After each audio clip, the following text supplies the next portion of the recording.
and compare it in detail. Just do it yourself. It's playing tricks on me. Subconsciously, I might want to believe in Christianity.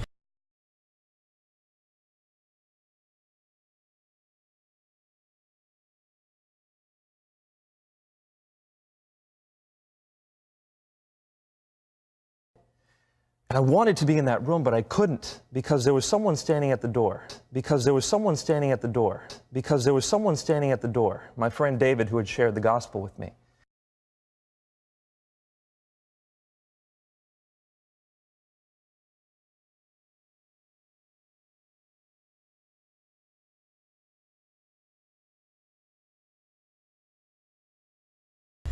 And that night, I had a dream. It didn't take weeks, it didn't take months, it didn't take more than a few hours, if that. He gave me a dream that night. It was me standing at the threshold of a door, a narrow door. Not in the door yet, just outside it. My toes are at the line of the door. It's a narrow door, so it's about 3 feet wide, just wide enough to fit me. And probably about 6 to 7 feet tall, just tall enough to fit me, and about the same depth in length. So it's a doorway, not just a door. At the other end of a door is David, my friend, sitting at a table. And it's a round table. And within that room are hundreds of people, all sitting at tables. And there's food laid out before them. And they're all getting ready to eat, but they haven't started eating yet. They're waiting, as if for a speaker, to come and start whatever it is, a speech, a session, to shut the door and start speaking. But they haven't started eating yet. And I look at David and I said to him, I thought we were going to eat together. And without turning back, he says to me, you never responded.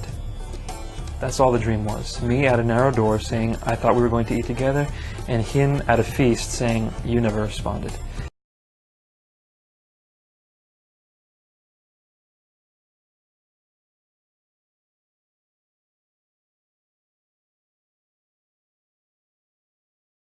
I was standing at the threshold of a narrow door. I mean, this door was just wide enough to fit me and just tall enough to fit me. And inside this doorway, I saw a feast, and I knew that that feast was heaven. And I wanted to be in that room, but I couldn't because there was someone standing at the door, my friend David, who had shared the gospel with me. And he was blocking the entryway.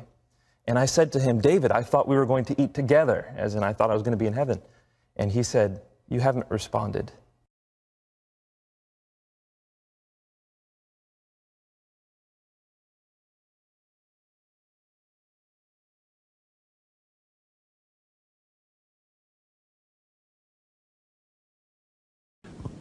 I want you to pay careful attention. And I wanted to be in that room, but I couldn't because there was someone standing at the door. Someone standing at the door, my friend David, who had shared the gospel with me.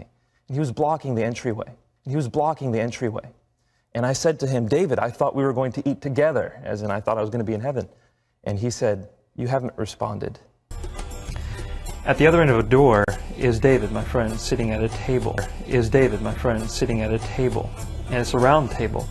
And within that room are hundreds of people, all sitting at tables. And I look at David and I said to him, I thought we were going to eat together. And without turning back, he says to me, you never responded.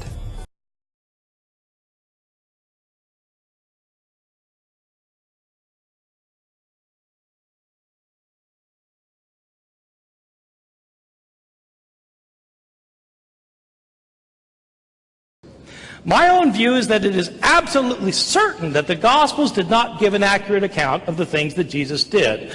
Take any story in any of the Gospels and compare it in detail. Just do it yourself. Compare it in detail with the same story in another Gospel. You will see multiple differences.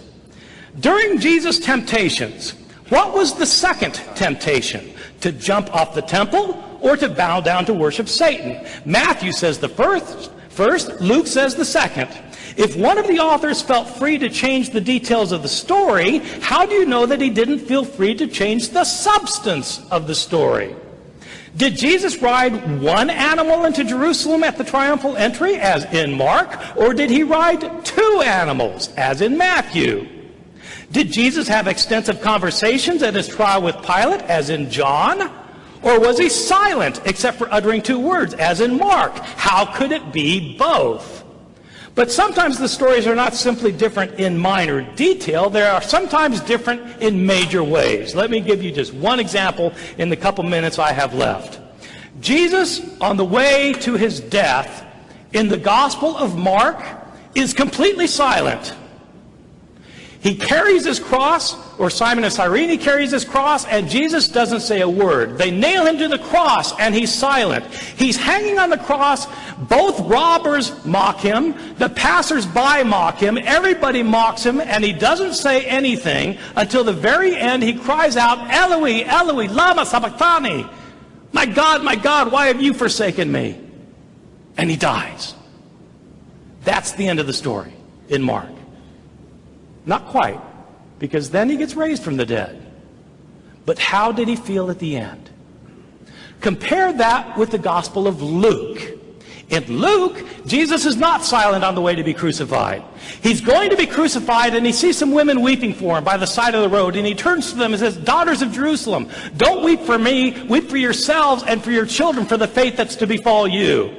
Jesus, in Luke's gospel, is more concerned about these women than he is about his own fate. When being nailed to the cross, in Luke's gospel, he's not silent. He says, Father, forgive them, for they don't know what they're doing. In Luke's gospel, he's hanging on the cross and he has an intelligent conversation with one of the robbers. Only one of the robbers mocks him in Luke. The other tells the first robber to be quiet because Jesus has done nothing to deserve this. He turns his head to Jesus and says, Lord, remember me when you come into your kingdom. And Jesus replies to him, truly I tell you, today you will be with me in paradise. In Luke's gospel, Jesus does not feel forsaken the way he does in Mark.